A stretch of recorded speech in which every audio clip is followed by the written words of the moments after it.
Today is October 15, 2024.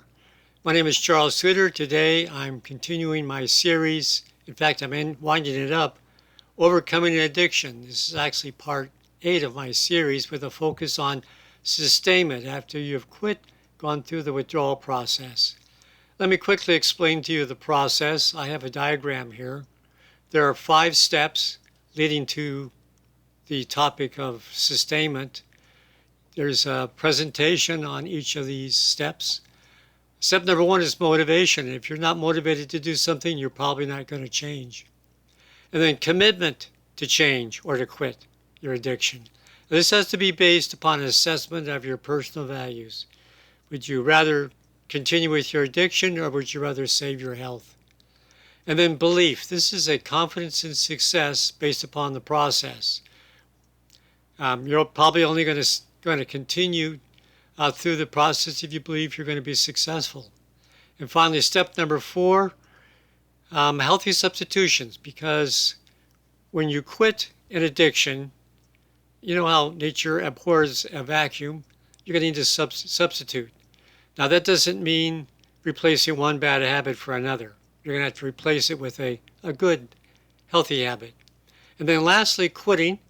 And the reason most addicts sustain themselves with their addiction rather than quitting is the discomfort of the withdrawal process, which they must endure for a good 21 to 30 days.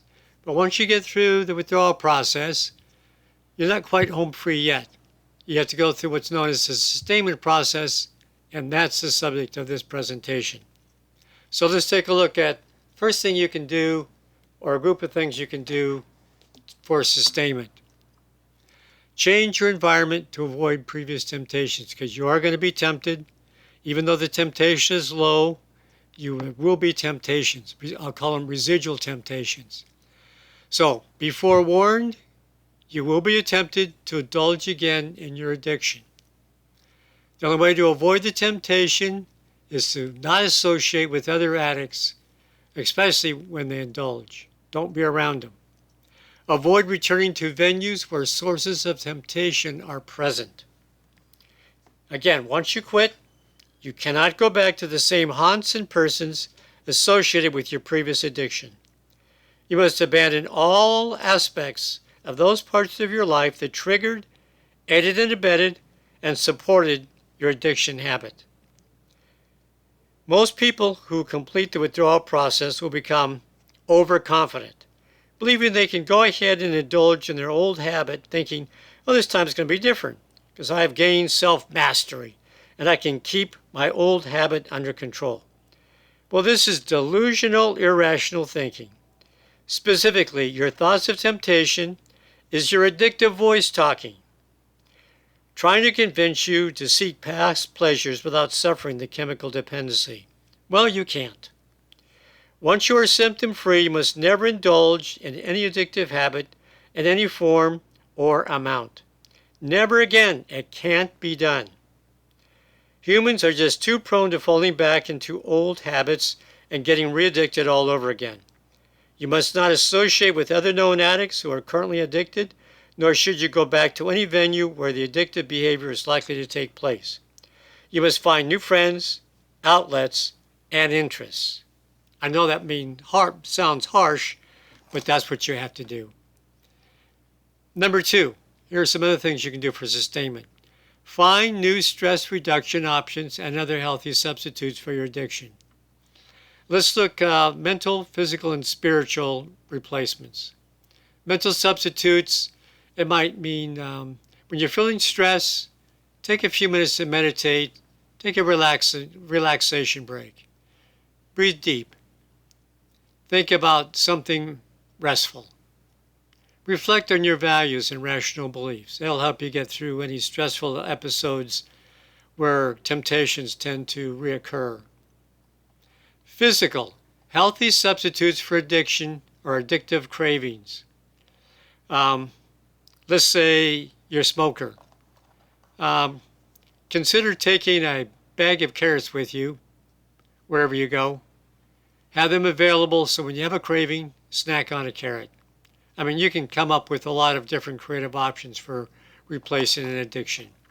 And again, beware you don't start overeating junk food as a replacement, because that'll cause another type of addiction.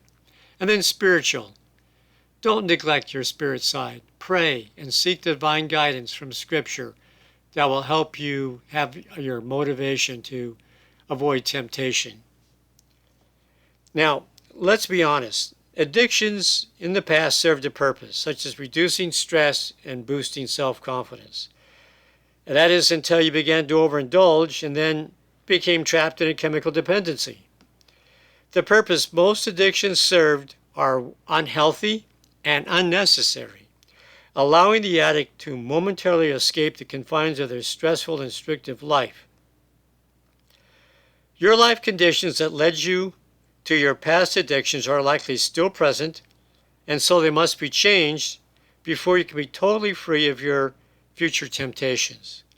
There are better ways to get stress relief, and if you have self-esteem issues, then consider cognitive therapy to help you eradicate your irrational beliefs. Furthermore, and I've stressed this again, there's no point in trading one addiction for another. It's like trading a headache for an upset stomach. You're still going to be uncomfortable. People who quit smoking tend to compensate by overeating, for example, and they gain considerable excess weight. So don't let that happen to you. The best remedy to any personality disorder that is disturbing your peace of mind and potentially driving you back towards the same or other addictive behaviors is cognitive therapy to help you find and replace your irrational beliefs. In the meantime, find some healthy substitutes that help you de-stress and feel good about yourself and your life. Join some service organizations. Help others. Exercise more. Join an exercise club. And don't neglect a religious approach to your spiritual life. A third way to avoid temptation: join a support group to maintain abstinence and avoid temptation. You might consider group therapy. This is where a group of people get together to seek ways to reduce stress and improve their self-confidence and self-esteem. Join an organized group such as Alcoholics Anonymous, AAA, and other nationally recognized and religious community support groups. Also, get support from your friends, family, and community. Most important, don't try to go it alone. The temptation to return to the same old addictive habits will be strong, so don't underestimate the necessity of getting help to maintain your recovery until you've gained full mastery over your past addiction. Don't try to stay clean and sober on your own. You'll need a support system such as your family, friends, and coworkers. Perhaps the same people who helped you through the withdrawal phase. Tell them emphatically that you have successfully quit your prior addiction and need their help in staying clean. When you express a clear and heartfelt intention of maintaining your recovery, most people will be delighted to help you. So ask and develop your personal support system, or join an established organization that specializes in keeping former addicts clean, such as Alcoholics Anonymous and Celebrate Recovery. Not only will the members strive to help you stay clean and sober, but you'll also meet other people somewhat like yourself who know the ordeal you're going through. You might even make a few friends. So finally, my final message: remember, after recovery, you can never go back to your old haunts and habits. And just because you complete the withdrawal phase doesn't mean the struggle is over. The battle will continue, but in a different form. The same personality defects that caused you to get trapped in an unhealthy addiction in the first place will still be there, and you must confront them to avoid backsliding. When you develop healthy, rational beliefs about yourself and other people in life in general, you'll be more adept at handling the rough patches that life throws at you, without resorting to escapism behaviors like your previous addiction. So beware of trading one addiction for another. Once you become a person who can handle the demands of life with equanimity, you won't need crutches such as an addiction to help you along life's journey. So congratulations. Getting this far in your journey to escape your chemical or psychological dependency on an unhealthy addiction. You deserve recognition, praise, and a pat on the back for your accomplishment. You're one of the few who have successfully thrown off the chains of a debilitating dependency. I'm actually proud of you. Now, keep it up and volunteer to help others who are still struggling with their own addiction. That's all for now. Remember to stay positive. You'll be happier, healthier, and live longer.